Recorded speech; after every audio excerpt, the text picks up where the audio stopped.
certains membres de Ferrari ont refusé d'assister au podium de Silverstone, un épisode moche qui s'est produit immédiatement après la course. Ouah, dur. En même temps, c'est pas étonnant.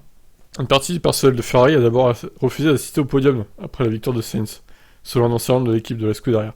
L'Espagnol a remporté son premier Grand Prix, mais ça s'est fait au détriment de Charles Leclerc, qui a de nouveau dû remettre en question les décisions stratégiques de son équipe. 3 mois. Ah putain, ça fait 3 mois qu'il a gagné, Charles. Le pilote de 24 ans a vu une autre victoire lui filer entre les doigts, lorsque Ferrari a refusé de lui permettre de dépasser Sainz au début de course. L'équipe lui a ensuite refusé un changement de pneu pendant la période de sécurité. Voiture de sécurité. Selon l'ancien attaché de presse de Ferrari, Alberto Antonini, une source lui a dit que le personnel ne voulait initialement pas célébrer la victoire de la course. On m'a dit, et je fais confiance à la source, un épisode moche qui s'est produit immédiatement après la course de Silverstone. Une partie du personnel de Ferrari aurait refusé, du moins au début, d'assister à la cérémonie du podium et à la séance photo. Si c'est vrai, comme je le crains, c'est pas bon signe. Une petite rivalité saine à l'intérieur du garage, c'est bien. C'est bien pour chaque mécano et chaque technicien d'encourager son pilote, mais l'intérêt commun doit être de viser la victoire.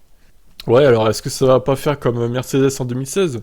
À savoir l'équipe vraiment divisée en deux. Il y avait un côté Hamilton, un côté Rosberg.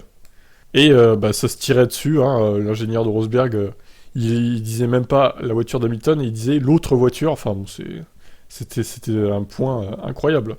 En 2016 chez Mercedes, j'ai un peu peur que ça refasse la même chose chez Ferrari cette année. Là par contre, ça sera pas bon pour le titre, parce que là, il domine pas Ferrari. Il y a Red Bull derrière et peut-être Mercedes qui peut revenir en milieu, fin de saison.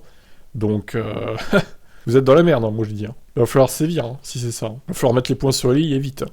Bon, vous en pensez quoi, vous ? Est-ce que ça peut mal tourner chez Ferrari ? Ciao.